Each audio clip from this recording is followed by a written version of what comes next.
Hello everyone. आज हमारा topic है इलेक्ट्रोकेमिस्ट्री। इलेक्ट्रोकेमिस्ट्री से हम स्टार्ट करने वाले हैं। इलेक्ट्रोकेमिस्ट्री का फर्स्ट टॉपिक हमारा रहेगा इलेक्ट्रोलाइटिक कंडक्टेंस। कंडक्टर्स क्या होते हैं, इंसुलेटर्स क्या होते हैं। ठीक है, कंडक्टर्स क्या होते हैं हमारे पास,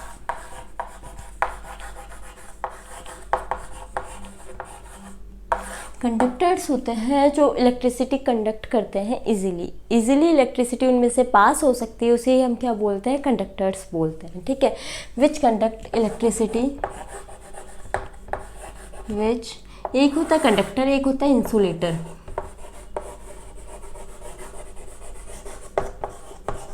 ठीक है, कंडक्टर होता है विच कंडक्ट इलेक्ट्रिसिटी, जो इलेक्ट्रिसिटी को कंडक्ट करता है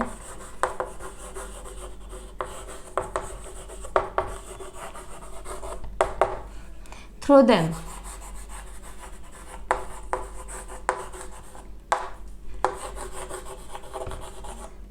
easily।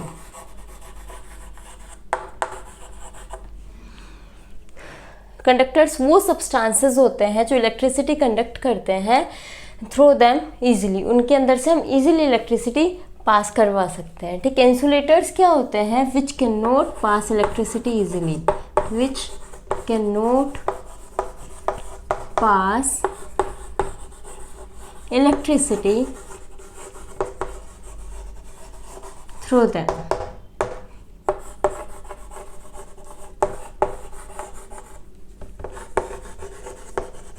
ठीक है, इसमें हमारे पास एग्जाम्पल्स क्या क्या लेंगे कंडक्टर्स के और इंसुलेटर्स के। ये तो छोटी छोटी चीज़ें हम बचपन से पढ़ते आ रहे हैं। कंडक्टर्स क्या होते हैं, जो इलेक्ट्रिसिटी को कंडक्ट करते हैं, जिनके अंदर से इलेक्ट्रिसिटी इजीली पास हो जाती है। और इंसुलेटर्स क्या होते हैं, जिनमें से इलेक्ट्रिसिटी हम इजीली पास नहीं करवा सकते, वो सब्सटेंसेस होते हैं। एग्जाम्पल कंडक्टर्स के क्या क्या एग्जाम्पल हो जाएंगे, आपके जितने भी मेटल्स है, गोल्ड, सिल्वर, कॉपर, जितने भी आपके मेटल्स हैं, ये सारे क्या हो जाएंगे, गुड कंडक्टर्स ऑफ इलेक्ट्रिसिटी हो जाएगा। ठीक है, हाँ, उसके बाद इंसुलेटर्स के एग्जांपल क्या क्या हो जाएंगे आपके, क्योंकि आपने देखा है जो भी वायर्स आपकी बनती है, जिनके अंदर से इलेक्ट्रिसिटी आपके होम्स तक पहुंचती है, वो सारी वायर्स किसकी बनी होती है, एल्यूमिनियम की, कॉपर की, इन सब की से ही मिल करके बनी हुई होती है। ठीक है, उसके बाद इंसुलेटर्स के एग्जाम्पल कौन कौन से हो जाएंगे आपके, ड्राई वुड। ठीक है, ड्राई वुड के अंदर से इलेक्ट्रिसिटी पास नहीं होती है, रबड़ के अंदर से नहीं होती है। ठीक है, अगर गलती से कभी भी इलेक्ट्रिसिटी या फॉल्ट हो जाता है तो हमें उस वायर को कभी भी किससे टच नहीं करना चाहिए, अपने हैंड से टच नहीं करना चाहिए। उसके लिए हमें ड्राई वुड का यूज़ करना चाहिए, क्योंकि वो एक इंसुलेटर का काम करती है, उसमें से इलेक्ट्रिसिटी जल्दी से पास नहीं हो पाती है। ठीक है, ऐसे ही रबड़ होता है, रबड़ की स्लीपर्स उस टाइम पे पहननी चाहिए ताकि करंट आपकी बॉडी में से पास नहीं हो सके। ठीक है, इस टाइप से। और डायमंड, ये सारे क्या है आपके इसके एग्जाम्पल है।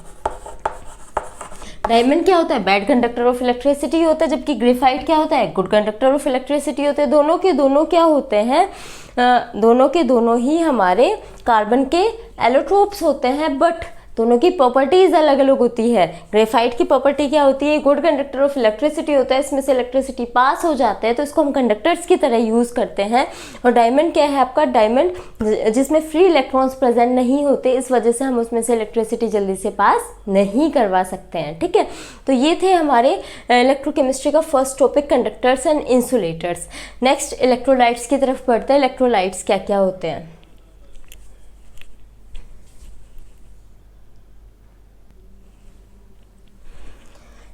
नेक्स्ट आता है आपका इलेक्ट्रोलाइट। ठीक है, इलेक्ट्रोलाइट क्या होता है हमारा, इलेक्ट्रोलाइट होता है strong electrolyte, weak electrolyte and non electrolyte. Electrolyte होता है एक सॉल्यूशन होता है, एक्वस और मोल्टन सॉल्यूशन होता है, जिसके अंदर क्या होता है आपकी इलेक्ट्रिसिटी को पास करवाया जाता है, जिसके अंदर कंडक्शन को शो करवाया जाता है, जिसे हम इलेक्ट्रोलाइटिक कंडक्टेंस बोलते हैं। ठीक है, इसके अंदर जो स्ट्रॉन्ग इलेक्ट्रोलाइट्स होते हैं बच्चों, वो क्या होते हैं, स्ट्रॉन्ग इलेक्ट्रोलाइट्स हमारे होते हैं जो क्या करते हैं, कम्प्लीटली आयंस के अंदर डिसोसिएट हो जाते हैं। ठीक है, जैसे हमने कोई भी सपोज ये लिया, ठीक है, राउंड बॉटम फ्लास्क हमने ले लिया है तीनों में, और तीनों के अंदर हमने क्या किया, इसके वाटर डाल दिया और इसके आयंस डाल दिए हैं। ठीक है, वाटर डाल दिए और इसके आयंस डाल दिए हैं।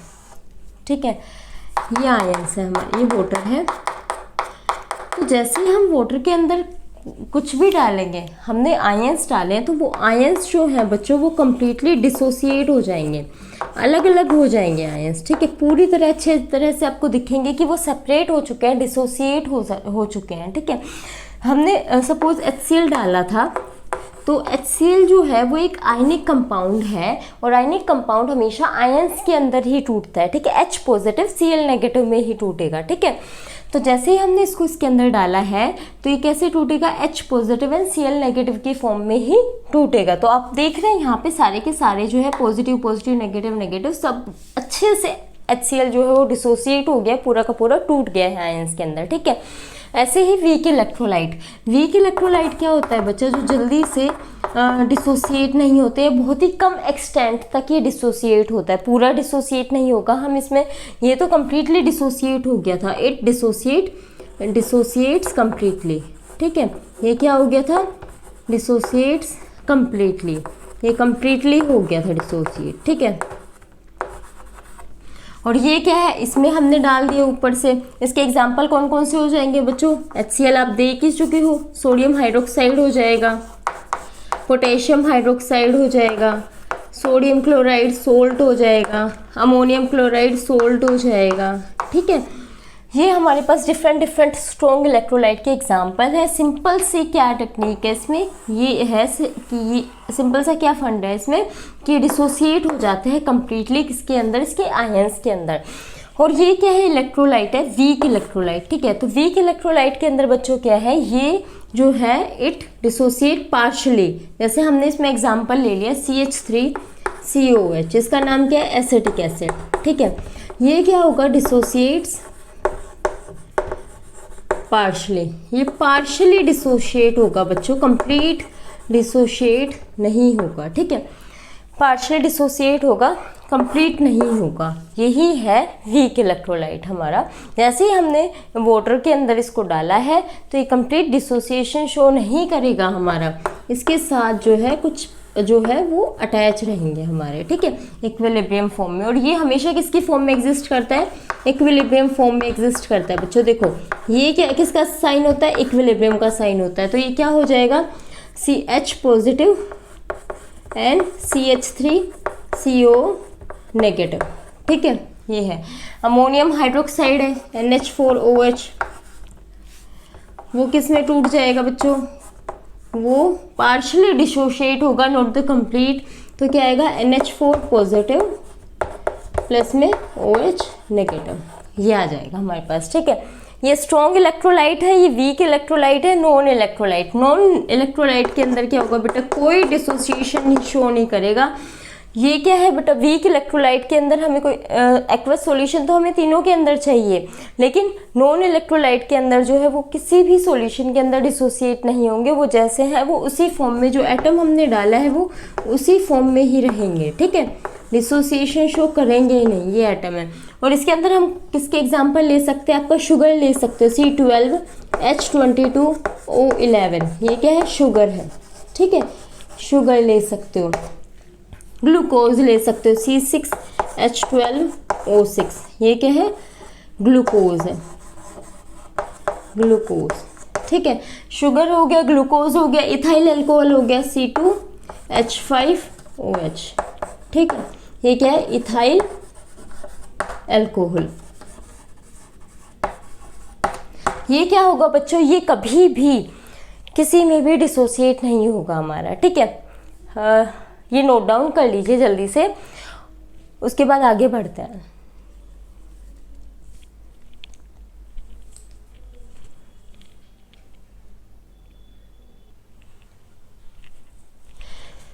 बच्चों अब आगे बढ़ते हैं टाइप्स ऑफ कंडक्टर्स के साथ। टाइप ऑफ कंडक्टर कौन कौन से होते हैं बच्चों, हमने कंडक्टर सीख लिया था, इंसुलेटर सीख लिया था, अब हम टाइप्स ऑफ कंडक्टर के बारे में देखते हैं। There are two types of conductor बच्चों, one is electronic conductor and one is electrolytic conductors, ठीक है। हमें कंडक्टर्स का काम पता लग गया है क्या बच्चों, इलेक्ट्रिसिटी को पास करवाना, ये इलेक्ट्रिसिटी को पास करवाते हैं, ठीक है। जो इलेक्ट्रॉनिक कंडक्टर्स होता है, ये नाम से ही पता चल रहा है बच्चों, इनके अंदर क्या आ रहा है, इलेक्ट्रॉन्स आ रहे हैं, इलेक्ट्रॉन, ठीक है। तो सिंपल सी बात है, इससे ये तो क्लियर हो गया कि इसके अंदर जो करंट पास हो रहा है वो किसकी वजह से हो रहा है, due to movement of electrons, electrons की मूवमेंट की वजह से इसके अंदर से क्या पास हो रहा है, करंट पास हो रहा है, ठीक है। और इलेक्ट्रोलिटिक कंडक्टर्स क्या आएंगे, due to the movement of ions, ions की मूवमेंट की वजह से इसके अंदर क्या होगा, हमारे पास करंट पास होगा, ठीक है। तो ये वो सब्सटेंसेस है जो कंडक्ट करते हैं electricity without undergoing any chemical change. बच्चों इसमें कोई केमिकल चेंज नहीं होगा क्योंकि इसमें तो सिर्फ इलेक्ट्रॉन्स की मूवमेंट होगी हमारे पास, ठीक है। तो ये वो सब्सटेंसेस होते हैं हमारे, सब्सटेंसेस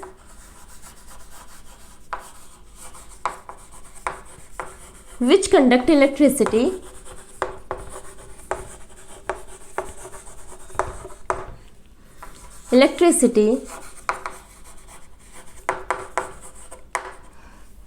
without undergoing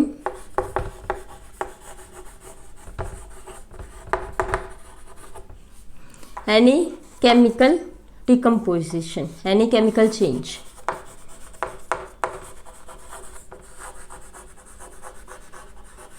ठीक है, इसमें क्या होता है, ये वो कंडक्टर्स होते हैं, ये वो सब्सटेंसेस होते हैं जो इलेक्ट्रिसिटी कंडक्ट करते हैं बिना कोई केमिकल चेंज किए हुए, ठीक है, विदाउट अंडरगोइंग यानी केमिकल चेंज, उन्हीं को बोलते हैं ये, ठीक है। और इसमें रीज़न क्या होता है, किस रीज़न की वजह से जो है इसमें करंट फ्लो करता है, due to the movement of electrons, due to movement of electrons, ठीक है, इलेक्ट्रॉन्स की मूवमेंट की वजह से ही इसके अंदर क्या होता है, करंट जो है वो फ्लो होता है, ठीक है। फिर एग्जांपल क्या क्या ले लेंगे हम इसमें, एग्जांपल हमारे पास जितने भी मेटल्स हैं वो हो जाएंगे। मेटल्स में कौन कौन से आ जाएंगे हमारे पास, गोल्ड, सिल्वर, कॉपर, ठीक है, जितने भी आपके मेटल्स हैं वो सारे इसके अंदर आ जाएंगे। ग्रेफाइट, ठीक है, ग्रेफाइट और मिनरल्स, मिनरल्स क्या हो जाएंगे आपके, सोडियम हो जाएगा, पोटेशियम हो जाएगा, ठीक है। ये सारे क्या है आपके मिनरल्स हैं जो क्या करते हैं, इलेक्ट्रिसिटी को कंडक्ट करते हैं किसी भी इलेक्ट्रॉन्स के थ्रू क्या करते हैं, ये इलेक्ट्रिसिटी को कंडक्ट करते हैं। उसके बाद इलेक्ट्रोलिटिक कंडक्टर्स क्या क्या होते हैं बच्चों, इलेक्ट्रोलिटिक कंडक्टर्स हमारे वो होते हैं जो कंडक्ट करते हैं इलेक्ट्रिसिटी इन देयर एक्वस और मोल्टन स्टेट। एक्वस स्टेट में करेंगे बच्चों और मोल्टन स्टेट के अंदर करेंगे, ठीक है। इन दोनों का होना बहुत ज़्यादा कंपलसरी है, ठीक है। और क्या करेंगे, in their molten state and aqueous state के अंदर ये इलेक्ट्रिसिटी पास करेंगे विद केमिकल डिकम्पोजिशन। इसके अंदर क्या था, केमिकल चेंज जो है कोई नहीं था, केमिकल डिकम्पोजिशन कुछ नहीं हुआ था, किसी में नहीं टूटे थे, बट इसके अंदर बच्चों क्या होगा, केमिकल डिकम्पोजिशन भी हमें देखने को मिलेगा, ठीक है। तो इसके अंदर क्या होगा, दो substances which conduct electricity, substances which conduct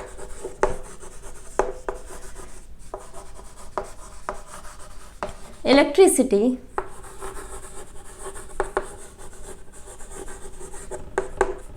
in their molten state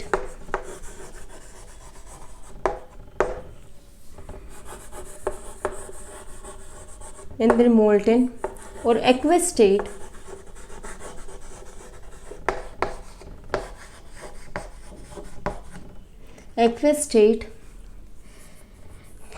they undergo chemical dissociation, they undergo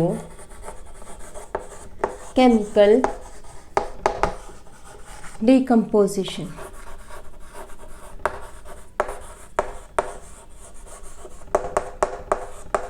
ये केमिकल डिकम्पोजिशन भी शो करेंगे, ठीक है।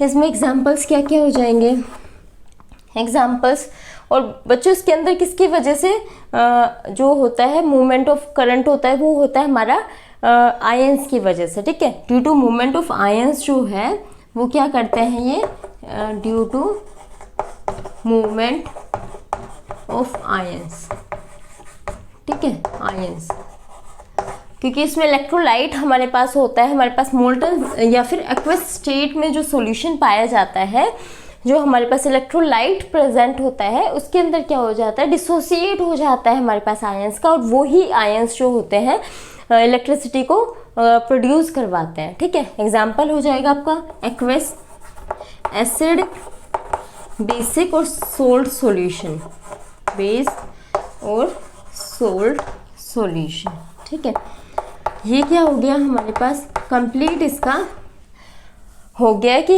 इलेक्ट्रॉनिक कंडक्टर्स क्या होते हैं बच्चों और इलेक्ट्रोलिटिक कंडक्टर्स क्या होते हैं। ठीक है, दोनों में डिफरेंस अच्छे से क्लियर हो गया। ठीक है, हमने समझ लिया कि इसके अंदर एसिड और बेसिस और सोल्ट आते हैं और इसके अंदर क्या आते हैं, हमारे मेटल्स आते हैं जितने भी, और ग्रेफाइट इसी का एग्जाम्पल है। ठीक है, अब आगे चलते हैं नेक्स्ट टॉपिक पे, जल्दी से नोट डाउन कर लीजिए।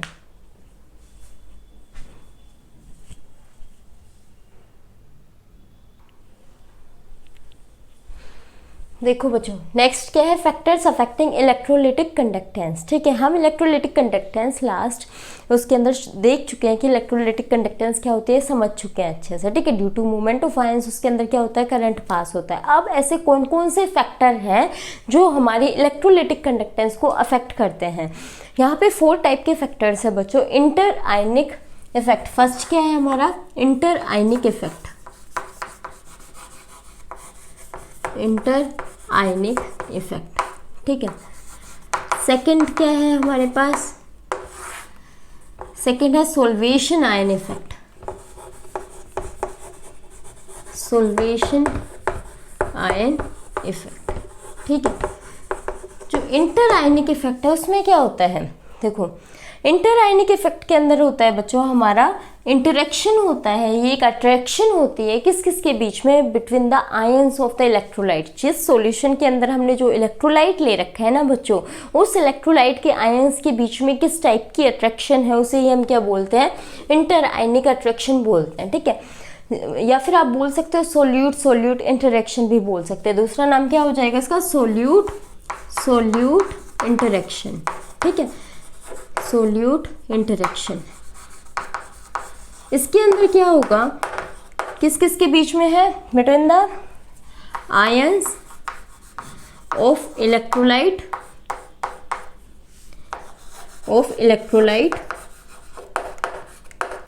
In solution. ठीक है, उसके बीच में क्या है, हमारी अट्रैक्शन की बात हो रही है। ठीक है, उसके बाद है सोल्वेशन इफेक्ट। सोल्वेशन इफेक्ट क्या होता है, और बच्चों इसका इफेक्ट क्या पड़ेगा हमारा, जितना ज़्यादा सोल्यूट सोल्यूट इंटरेक्शन बढ़ेगी, हमारे पार्टिकल्स जो, हमारे आयंस जो, वो इजीली मूव नहीं कर पाएंगे बच्चों। और आयंस इजीली मूव नहीं कर पाएंगे तो सिंपल सी बात है, हमारा करंट भी इतना इजीली फ्लो नहीं होगा। इसलिए ये हमेशा क्या करता है, इंटर आयनिक अट्रैक्शन क्या करती है, हमेशा डिक्रीज़ करती है। ठीक है, हमेशा डिक्रीज़ करती है किसको, हमारी जो करंट का फ्लो है उसको डिक्रीज़ करती है। ठीक है, ये क्या करती है, it decrease the electrolytic conductance.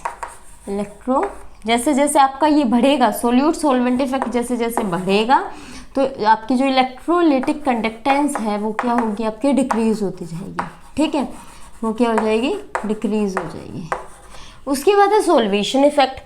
अभी हमने देखा ये क्या था, सोल्यूट सोलवेंट इंटरेक्शन थी। ठीक है, सोल्यूट सोलवेंट।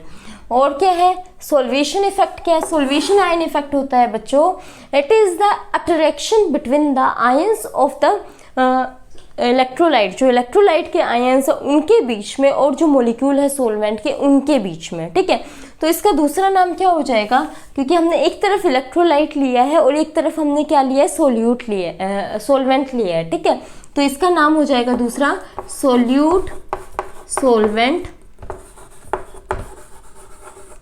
Solvent interaction. ठीक है, सोल्यूट सोलवेंट इंटरेक्शन। ठीक है, उसके बाद क्या है, इसको क्या बोलते हैं, सोल्यूट सोलवेंट इंटरेक्शन बोलते हैं। और जितनी ज़्यादा ये भी बढ़ेगी ना बच्चों, मतलब जितना ज़्यादा हमारा सोल्यूट सोलवेंट इंटरेक्शन बढ़ेगा तो जितना ज़्यादा सोल्यूट सोलवेंट इंटरेक्शन बढ़ेगा उतनी ही कम हमारी क्या होती जाएगी, इलेक्ट्रोलिटिक कंडक्टेंस होती जाएगी। क्योंकि बच्चों इसके अंदर भी तो सोल्यूट सोलवेंट, इसमें तो सोल्यूट था, इसमें भी हमारे जो आयंस हैं उनको मूव करने में क्या होगा, थोड़ा सा इफेक्ट लगेगा, उन्हें वो इजीली मूव नहीं कर पाएंगे और करंट जो है वो इजीली पास नहीं हो पाएगा। ठीक है, तो सोल्यूट सोलवेंट इंटरेक्शन के अंदर क्या हो जाएगा, जैसे जैसे ये बढ़ेगी हमारी, तो जो इलेक्ट्रोलिटिक कंडक्टेंस है वो क्या हो जाएगी, डिक्रीज हो जाएगी। Electrolytic conductance decrease.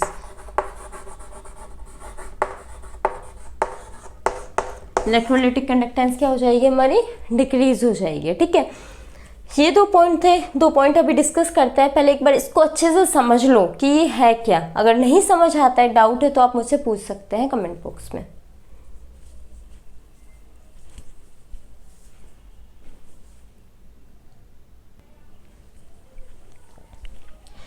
देखो बच्चे, 2 पॉइंट हम डिस्कस कर चुके हैं फैक्टर्स के। फर्स्ट क्या था हमारा, इंटर आयनिक अट्रैक्शन है। आपको बस इनके नेम्स को अच्छे से समझना है कि नेम्स क्या है। ठीक है, फिर उसके अंदर क्या क्या है वो समझना है। इंटर आयनिक अट्रैक्शन क्या थी हमारी, सोल्यूट इंट्रैक्शन थे। ठीक है, उसके बाद क्या है हमारी सेकेंड वाली है हमारी जो थी वो क्या थी, इंटर आयनिक अट्रैक्शन सोल्वेशन इफेक्ट था। ठीक है, सोल्वेशन इफेक्ट के अंदर क्या था हमारे पास, सोल्यूट और सोलवेंट के बीच में आ गया था। सोल्यूट हमने इलेक्ट्रोलाइट्स के आयंस ले लिए थे और सोलवेंट हमने मोलिक्यूल्स ले लिए थे किसके, सोलवेंट के। ठीक है, सोल्यूट सोलवेंट इंट्रैक्शन को ही हमने दूसरा नाम क्या दिया था, दूसरा नाम सोल्वेशन इफेक्ट दिया था। जितना ज़्यादा सोल्वेशन इफेक्ट बढ़ेगा उससे क्या होगा हमारा, उतने ही कम इलेक्ट्रोलाइटिक कंडक्टेंस होती चली जाएगी। ठीक है, रीज़न मैं आपको बता ही चुकी हूँ, क्योंकि सोल्यूट सोलवेंट इंट्रैक्शन ऐसी होती है क्योंकि सोल्यूट के पार्टिकल्स क्या होते हैं, वो जल्दी से उनको पास नहीं होने देते हैं, किनको, आपके जो आयंस है उनको इजीली मूव नहीं करने देते। उसकी वजह से आपकी इलेक्ट्रोलाइटिक कंडक्टेंस कम हो जाती है। ठीक है, उसके बाद है viscosity of solvent. Viscosity of solvent क्या है बच्चों, विस्कोसिटी भी बिल्कुल जो हमने 2 फैक्टर पढ़े हैं उसी की तरह है। विस्कोसिटी के अंदर क्या आ जाएगा आपका, विस्कोसिटी के अंदर आ जाएगा आपका इंटरेक्शन बिटवीन, इंटरेक्शन किस किस के बीच में हो जाएगी, जो आपके सोलवेंट मॉलिक्यूल है। सोलवेंट मॉलिक्यूल कौन कौन से हैं, जो हमने सोलवेंट लिया है, सोलवेंट इंटरेक्शन है इसके बीच में होगी और क्या होगी, विस्कोसिटी ऑफ सोलवेंट कहलाएगी। ठीक है, तो उसका दूसरा नाम क्या हो जाएगा हमारा, सोलवेंट इंटरेक्शन, सोलवेंट इंटरेक्शन। ठीक है, इंटरेक्शन सोलवेंट इंटरेक्शन हो जाएगी। इसमें भी क्या होगा, सोलवेंट जैसे आपने हनी ले लिया, वाटर ले लिया, क्या हनी के पार्टिकल्स इतनी जल्दी मूव कर सकते हैं, नहीं कर सकते। तो वो आयंस को भी कैसे इतनी जल्दी मूव करवाएंगे, जितना ज़्यादा आपका सोलवेंट इंटरेक्शन बढ़ेगा, जो मूवमेंट ऑफ आयंस जो है वो इजीली फ्लो नहीं कर पाएंगे, वो हिंडर करने लग जाएंगे, टकराने लग जाएंगे आपस से, वो इजीली फ्लो नहीं कर पाएंगे। तो उस वजह से क्या हो जाएगा, आपका जो इलेक्ट्रोलाइटिक कंडक्टेंस है वो भी क्या हो जाएगी, डिक्रीज हो जाएगी। इलेक्ट्रोलाइटिक कंडक्टेंस जो है वो क्या हो जाएगी, डिक्रीज हो जाएगी। ठीक है, कंडक्टेंस डिक्रीज। उसके बाद क्या है आपका टेम्परेचर। अभी तक हमने जो तीनों पढ़ा उन तीनों में क्या होती है, हमारी इलेक्ट्रोलाइटिक कंडक्टेंस डिक्रीज हो रही थी, लेकिन टेम्परेचर एक ऐसा इफेक्ट है जिसके अंदर क्या होगा, इलेक्ट्रोलाइटिक कंडक्टेंस जो है वो हमारी बढ़ेगी। ठीक है बच्चों, कैसे बढ़ेगी, क्योंकि जैसे ही हमने टेम्परेचर को इंक्रीज किया तो मॉलिक्यूल्स हमारे इलेक्ट्रोलाइट्स के, उन्होंने इधर उधर मूव करना शुरू कर दिया। ठीक है, काइनेटिक एनर्जी क्या हो गई हमारी, बढ़ गई। ठीक है, जैसे उन्होंने मूवमेंट शो किया, तो अब काइनेटिक एनर्जी बढ़ गई है ना, तो मूवमेंट ऑफ आयंस भी इजी हो गया है। मूवमेंट ऑफ आयंस इजी होने की वजह से हमारी इलेक्ट्रोलाइटिक कंडक्टेंस क्या हो गई है, बढ़ गई है। तो टेम्परेचर जैसे जैसे हम इंक्रीज करेंगे, इंक्रीजिंग टेम्परेचर, जैसे जैसे टेम्परेचर को बढ़ाएंगे तो काइनेटिक एनर्जी जो होगी वो क्या होगी, kinetic energy will increase. Kinetic energy क्या हो जाएगी, बढ़ जाएगी। और जब काइनेटिक एनर्जी बढ़ जाएगी तो क्या हो जाएगा, हमारा इलेक्ट्रोलाइटिक कंडक्टेंस जो है वो भी बढ़ जाएगी। ठीक है, ये था। सिर्फ ये एक ही फैक्टर ऐसा है जो इसके डायरेक्टली प्रोपोर्शनल है। ठीक है, मतलब जिसके अंदर आपकी इलेक्ट्रोलाइटिक कंडक्टेंस बढ़ रही है, टेम्परेचर बढ़ेगा, काइनेटिक एनर्जी बढ़ेगी, मूवमेंट ऑफ आयंस जो है वो इजी हो जाएगा। ठीक है, मूवमेंट ऑफ आयंस जो है वो क्या हो जाएगा, इजी हो जाएगा, इजी। ठीक है,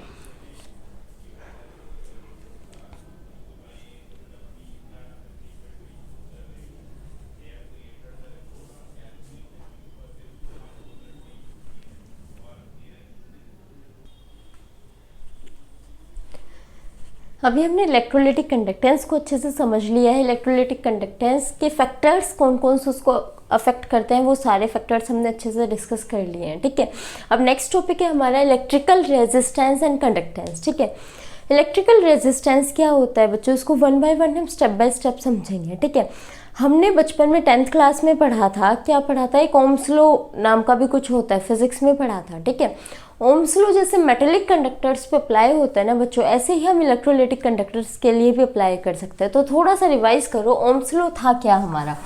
ओम्स लॉ था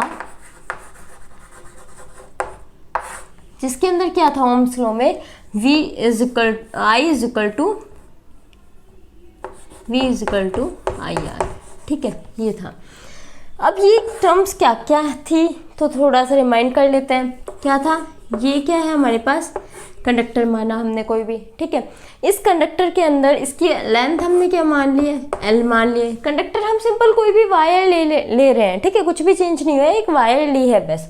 और ये इसका एरिया ऑफ क्रॉस सेक्शन है कि वो कितनी मोटी है या कितनी पतली है, ठीक है। ये क्या है? एरिया ऑफ क्रॉस सेक्शन है हमारे पास। तो V क्या है बच्चों? V पोटेंशियल डिफरेंस है। पोटेंशियल डिफरेंस जो हम अप्लाई करते हैं इसके एंड्स ऑफ द कंडक्टर के एंड्स पर अप्लाई करते हैं। और पोटेंशियल डिफरेंस क्यों अप्लाई किया जाता है बच्चों? क्योंकि इन्फिनिटी से पॉजिटिव चार्ज को उस पॉइंट पर लाने के लिए कितना वर्क डन किया गया है, पॉजिटिव चार्ज को मूवमेंट के लिए जो वर्क डन किया जाता है वही पोटेंशियल डिफरेंस होता है। V क्या है हमारा? पोटेंशियल डिफरेंस है, ठीक है। क्या है? पोटेंशियल डिफरेंस, ठीक है। I तो आपको पता ही है क्या है? करंट है। I क्या है? करंट है। और R क्या है बच्चों? रेजिस्टेंस है, रेजिस्टेंस है, ठीक है। ये है हमारे पास ओम्स लॉ, ठीक है। तो ये आपको अच्छे से ध्यान होना चाहिए। अब R क्या है इसके अंदर? रेजिस्टेंस है। तो यहाँ से हमने देख लिया R क्या होता है? रेजिस्टेंस होता है। अब R का अपोजिट जो होता है उसको हम क्या बोलते हैं? कंडक्टेंस बोलते हैं। 1/R क्या होता है? कंडक्टेंस बोलते हैं इसको, ठीक है। R की यूनिट क्या होती है? R की यूनिट ओम होती है, ठीक है। ओम बोल लो, क्या होगी? ओम होगी। और जो कंडक्टेंस है हमारे पास, कंडक्टेंस क्या होता है? Reciprocal of resistance is called conductance. Reciprocal होगा किसका? कंडक्टेंस का। उसे हम क्या बोलते हैं? Reciprocal of resistance is called conductance, ठीक है। इसकी यूनिट क्या हो जाएगी बच्चों? R की यूनिट क्या होती है? ओम। इसकी क्या हो जाएगी? पर ओम, ठीक है। और बोल सकते हो इस टाइप से पर ओम, ठीक है। MHO भी बोल सकते हो, सीमेंस भी बोल सकते हो, ठीक है। जो मर्जी करे, जिस टाइम पे आपको जो याद आ जाए आप वो यूनिट ले सकते हो, ठीक है। इसकी डिफरेंट यूनिट्स हमारे पास यहाँ पर होती है, ठीक है। कंडक्टेंस होती है कि आपकी एबिलिटी होती है टू कैरी द करंट को कैरी करने की कितनी एबिलिटी होती है, उसे हम क्या बोलते हैं? कंडक्टर बोलते हैं। C से रिप्रेजेंट करते हैं, ठीक है। उसके बाद क्या है हमारा? उसके बाद नेक्स्ट आता है स्पेसिफिक रेजिस्टेंस। स्पेसिफिक रेजिस्टेंस देखते हैं, यहाँ तक नोट डाउन कर लीजिए जल्दी से।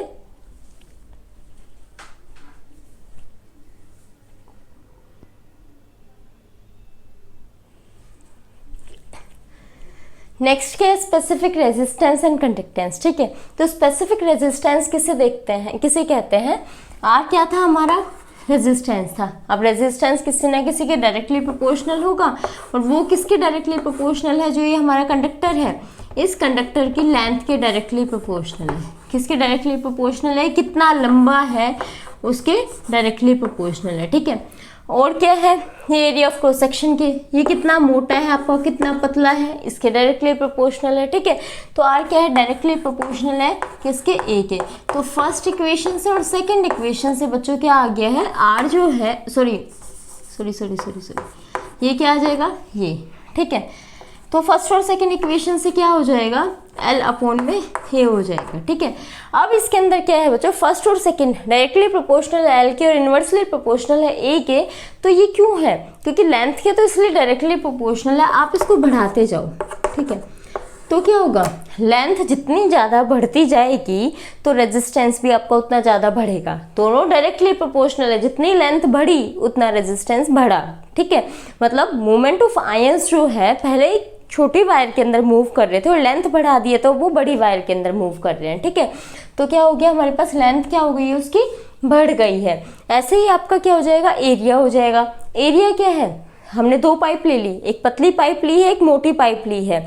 पानी किस में से जल्दी फ्लो करेगा? सिंपल सी बात है, मोटी पाइप में से ज़्यादा पानी जाएगा और इजीली जाएगा। तो ऐसे ही क्या है हमारा जो करंट है, करंट भी क्या होगा, पतली वायर के अंदर से क्या होगा, इतना इजीली फ्लो नहीं कर पाएगा। करंट को रोकने के लिए ज़्यादा फोर्सेस वहाँ पे लगेंगे एज़ कम्पेयर टू मोटी वायर अगर जो है उसके अंदर क्या होगा, करंट इजीली फ्लो कर पाएगा। जो इसलिए area of cross section inversely proportional है, जितना ज़्यादा एरिया बढ़ेगा उतना ही कम क्या हो जाएगा, रेजिस्टेंस हो जाएगा, पर करंट इजीली फ्लो कर पाएगा। ठीक है, तो फर्स्ट और सेकंड इक्वेशन को जब हमने मिलाया तो हमारे पास आर जो है वो डायरेक्टली प्रोपोर्शनल आ गया एल अपॉन ए को, ए के। तो अब इस डायरेक्टली प्रोपोर्शनल के साइन को जब हम हटाएंगे तो R is equal to rho L by A हो जाएगा। ठीक है, तो रो क्या है हमारे पास, रेजिस्टिविटी। रो क्या है, रेजिस्टिविटी। क्या है, रेजिस्टिविटी।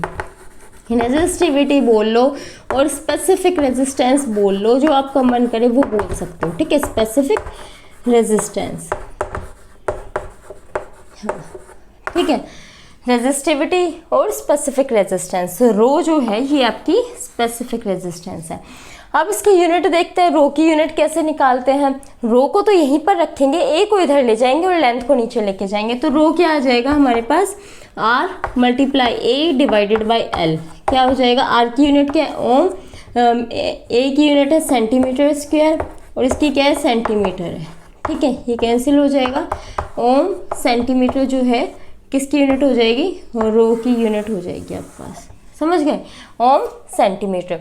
अब उसके बाद आता है स्पेसिफिक कंडक्टेंस। स्पेसिफिक रेजिस्टेंस की तो हमने यूनिट भी समझ ली है अच्छे से, और ये होता क्या है इसका फॉर्मूला वो भी समझ लिए हैं। ठीक है, ये इंपॉर्टेंट फॉर्मूलेज हैं। ठीक है, तो इनको साथ साथ नोट डाउन करते जाइए अपनी नोटबुक में भी और अपने माइंड में भी। नोटबुक तो वहीं पर रह जाएगी लेकिन माइंड आपके साथ एग्जाम में जाएगा, तो आपको इनको अपने माइंड में हमेशा सेव करके रखना है।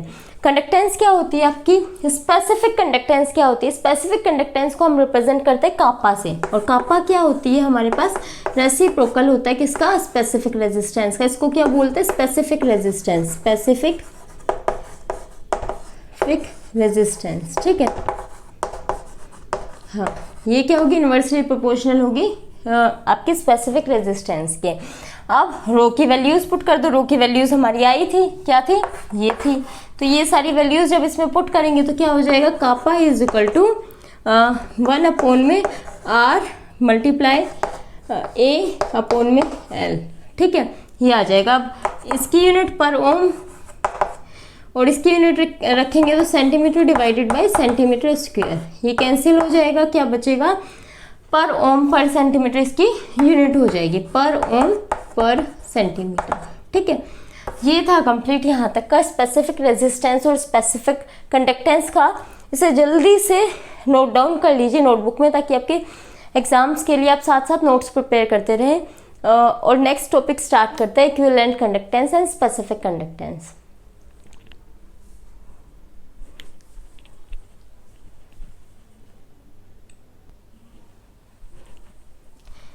नेक्स्ट आता है बच्चों मोलर कंडक्टेंस और स्पेसिफिक कंडक्टेंस। ठीक है, दोनों है तो कंडक्टेंस, दोनों का काम इलेक्ट्रिसिटी पास करवाने का, बट ये क्या है, मोलर और ये क्या है, स्पेसिफिक। दोनों इलेक्ट्रोलाइटिक से रिलेटेड है। ठीक है, इसमें इलेक्ट्रोलाइट से लेना है हमें। तो इसके अंदर क्या होगा बच्चों, नाम से पता चल रहा है, इसमें हम कितना लेंगे, 1 मोल ऑफ इलेक्ट्रोलाइट लेंगे, 1 मोल ऑफ इलेक्ट्रोलाइट। ठीक है, और उसमें क्या लेंगे, इलेक्ट्रोलाइट। और इसमें क्या होगा, स्पेसिफिक कंडक्टेंस है तो 1 equivalent of the electrolyte solution, 1 equivalent of electrolyte solution. ठीक है, ये है हमारे पास। इसके अंदर क्या है, 1 मोल ऑफ इलेक्ट्रोलाइट ले रहे हैं और इसके अंदर क्या है, 1 इक्विवेलेंट ऑफ इलेक्ट्रोलाइट। ठीक है, तो ये क्या है, molar conductance is the conductance of a substance containing conductance containing 1 mole of electrolyte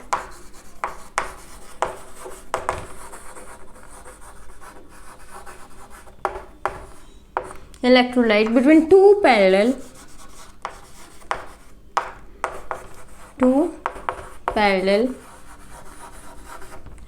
electrodes apart 1 centimeter।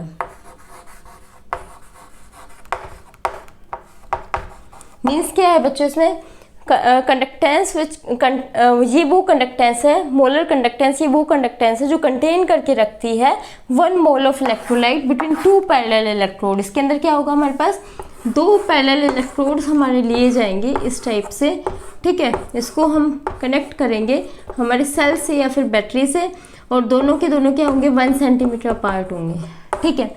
ये है, और इसको किसी भी इलेक्ट्रोलाइट के अंदर रखा है, ठीक है। इसमें हमने 1 मोल ले लिया है, इसमें क्या ले लिया है, 1 मोल ऑफ इलेक्ट्रोलाइट ले लिया है, और इसमें इलेक्ट्रोलाइट क्या ले लिया है, 1 इक्विवेलेंट ऑफ इलेक्ट्रोलाइट ले लिया है, ठीक है। और इसका फॉर्मूला क्या होता है बच्चों, lambda equivalent is equal to 1000 multiply kappa divided by N. इसके अंदर नॉर्मल आ जाएगा, नॉर्मेलिटी आ जाएगी, इसके अंदर क्या आ जाएगी, नॉर्मेलिटी आ जाएगी, नॉर्मेलिटी, ठीक है। और इसके अंदर क्या आ जाएगी बच्चों, 1 सेंटीमीटर अपार्ट है, lambda equivalent is equal to 1000 multiply kappa divided by molar, ठीक है। ये आपके कुछ इम्पोर्टेंट फॉर्मूलेज हैं जो आपको अपने माइंड में सेव करने हैं। भले ही तो इनको अपने एक जो स्टिकी नोट्स आते हैं उन पे नोट डाउन करके लिख लीजिए साथ साथ, कि आप इनको कभी भी नहीं भूलें, ठीक है। क्योंकि अब जो इससे आगे आने वाले न्यूमेरिकल है सब इसी पे ही बेस्ड है, और एग्जाम्स में भी इसी से रिलेटेड क्वेश्चंस पूछे जाते हैं, ठीक है। तो अब हम इससे रिलेटेड न्यूमेरिकल्स कर लेते हैं ताकि ये वाला कंसेप्ट आपको अच्छे से आ जाए, ठीक है। न्यूमेरिकल स्टार्ट करते हैं।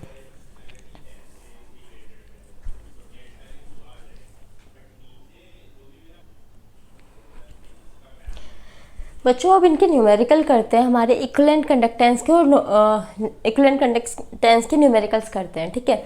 क्या है हमारे पास, the resistance of a n/10 solution of a salt. किसी भी सोल्ट का हमें क्या दे रखा है, सॉल्यूशन दे रखा है n/10 नॉर्मेलिटी के फॉर्म में दे रखा है, is found to be, resistance कितना दे रखा है, 2.5 × 10⁻³ ओम रेजिस्टेंस हमें दे रखा है।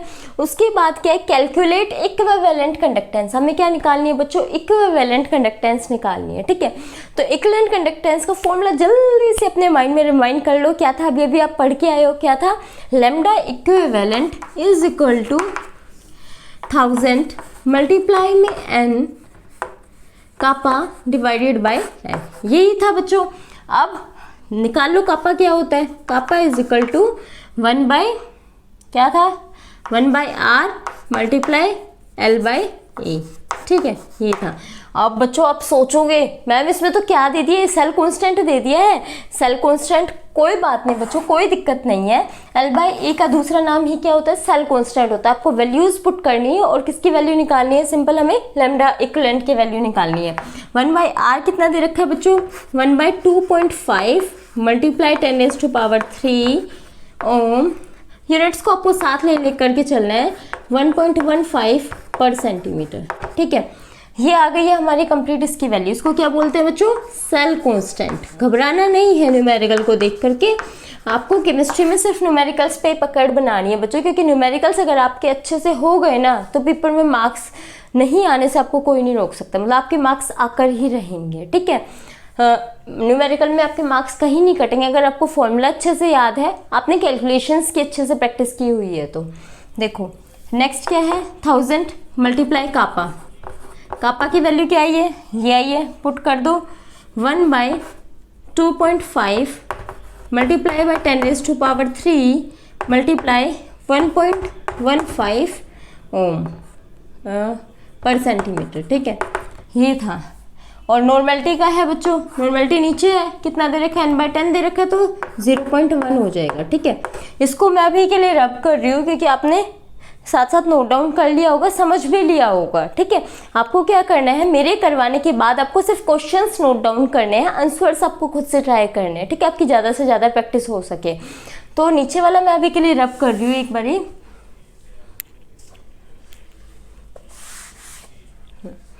इसमें क्या है, 1000 मल्टीप्लाई दिस है, ठीक है। तो इसका 0 हटा के हमने ऊपर ही लगा दिया, ये बन गया, क्या आ जाएगा 1 2 3 4, ठीक है। इसकी 0 हटाई, ऊपर 0, इसकी हटाई, नीचे 100, ठीक है। डेसिमल्स हटा के हमने 0 को तो हटा दिया, 115 मल्टीप्लाई बाय 10⁻³ मल्टीप्लाई बाय 25। ठीक है, कितना आ जाएगा ये? 2 से 2 0 कैंसिल और 3 से 3 0 कैंसिल। इन दोनों को डिवाइड करने पे जो भी आपका आंसर आएगा वो आपकी लैम्डा इक्विवेलेंट की वैल्यू हो जाएगी। ठीक है, नियर बाय कितना आ सकता है ये? 115/25 15.0 किस पर जाएगा ये?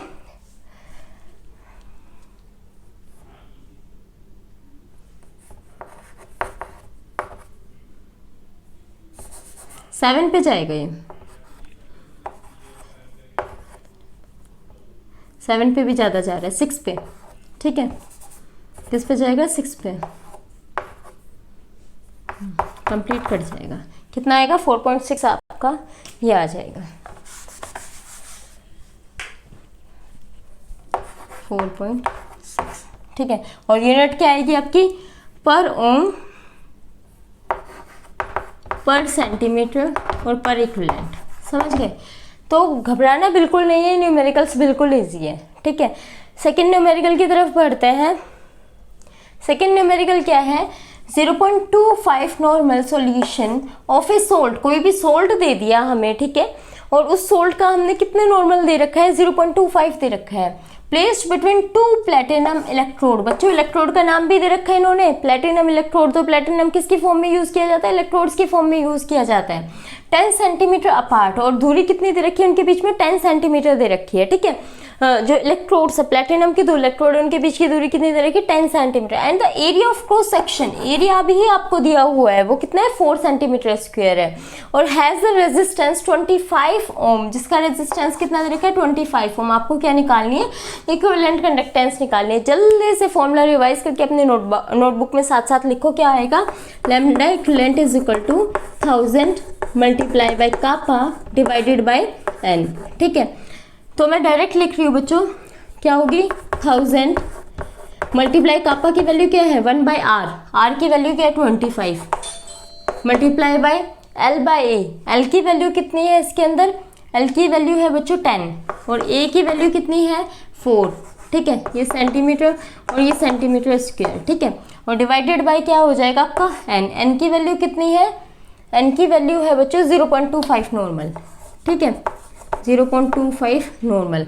आपको क्या करना है? इस सेंटीमीटर से सेंटीमीटर कट गया, कैलकुलेशन करनी है सिंपल। ठीक है, कैसे करेंगे? इसका डेसिमल हटाया, 2 zeros और लगा दो ऊपर, 100। क्या आ जाएगा? 25 4 100, 25 4 100 and 0 10। कितना आ जाएगा टोटल? 400 आ जाएगा। ठीक है, कितना आ जाएगा? 400। और यूनिट क्या आएगी आपकी? 400 पर ओम, पर इक्विवेलेंट एंड पर सेंटीमीटर। ठीक है, ये कंप्लीट 2 सॉल्यूशन आपने इसके अच्छे से कर लिए हैं। ऐसे ही एक बार एक मोलर इक्विवेलेंट के, मोलर कंडक्टेंस के और क्वेश्चंस करके देख लेते हैं, ताकि आपको इससे रिलेटेड कोई भी प्रॉब्लम ना हो।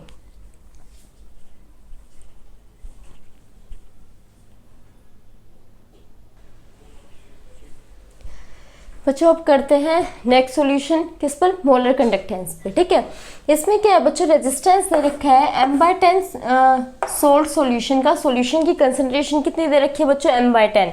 Occupying volume between 2 platinum electrode 1.80 centimetre apart. उन दोनों इलेक्ट्रोड के बीच की जो वो है डिस्टेंस, वो कितनी दे रखी है? 1.80 सेंटीमीटर अपार्ट दे रखी है।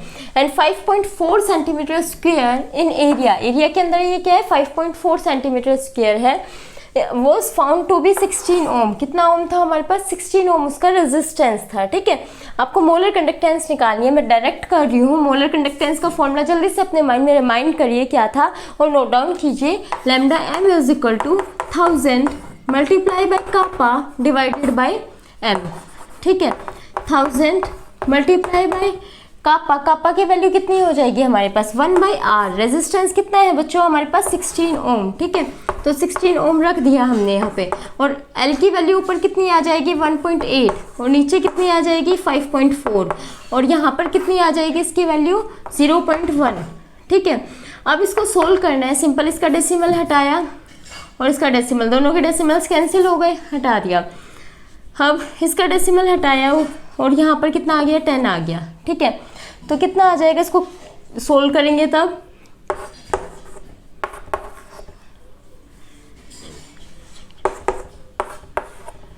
ठीक है, ऊपर कितना आएगा, 1 2 3 4 डिवाइडेड बाई 48। ठीक है, इसको सोल्व करेंगे तब कितना आ जाएगा,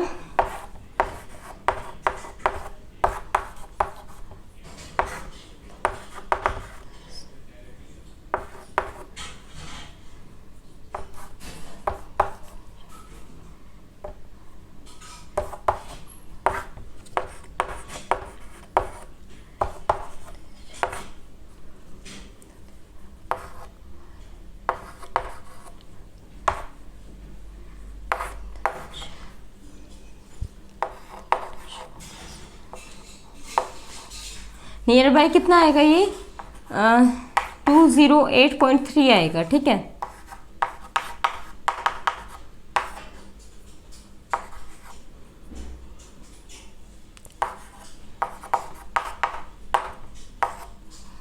ठीक है, कितना आएगा, 208.3 यूनिट क्या आएगी, पर ओम पर सेंटीमीटर आएगी इसकी। ठीक है, आगे समझ में, यहाँ तक कोई भी डाउट है आपको इस कंप्लीट टॉपिक में, इलेक्ट्रोलाइटिक कंडक्टेंस में, इलेक्ट्रॉनिक कंडक्टर्स में, या फिर इन न्यूमेरिकल्स में कोई भी डाउट है तो वो आप मुझे बता सकते हैं। थैंक यू अपना प्रीशियस टाइम देने के लिए।